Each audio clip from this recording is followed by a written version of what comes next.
Another day, another basketball stories na naman ang pagkukwentuhan natin. At ngayon nga ay pag-uusapan natin ang preview ng Game 5 sa pagitan ng Denver Nuggets at Minnesota Timberwolves.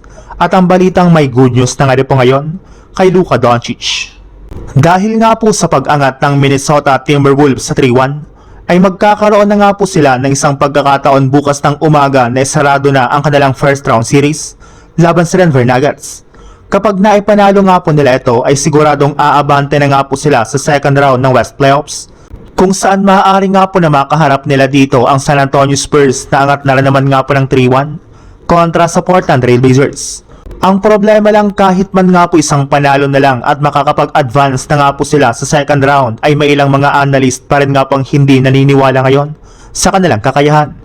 Simula nga din po na magtamo ng season-ending injury si Donte DiVincenzo at ang pagkakaroon ni Anthony Edwards ng dalawang klaseng injury, ay lumiit na lang naman nga po ang kanilang tsansa na manalo sa mga susunod nilang laban, lalo na sa kanilang Game 5. Sa paghina nga po ng lineup ng Wolves ay nasa pace na nga po ngayon ang Denver na makabalik pa mula sa pagkakabaon sa 1-3 at mapersa pa dito ang kanilang Game 7.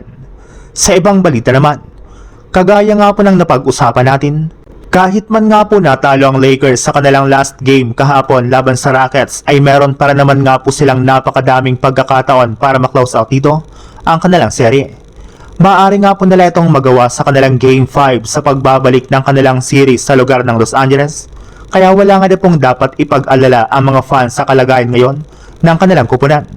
Gutom para naman nga po ang kanilang team na makakuha ng panalo, sadyang medyo nadala lang naman nga po sila ng pagod o fatigue sa kanilang Game 4. Pero ayon nga po sa ilang mga analyst, mas mabuti na rin naman nga rin pong natalo ang Lakers sa kanilang game kahapon, since makakakuha pa nga po sila ng at least isang linggo para makarecover ang kanilang mga superstar na sina Austin Reeves at Luka Doncic sa kanika nilang mga natamong injury. Ibig sabihin, mas magiging ready na nga po ang mga ito bago pa man magsimula ang posibleng second round series nila laban sa OKC Thunder. Sa ngayon nga po isinimula na ni Luka Doncic ang kanyang on-court movement matapos ang ilang linggo niyang pagre-recover mula sa kanyang hamstring, habang si Austin Reeves naman ay maaari na nga pong makapaglaro sa kanilang Game 5.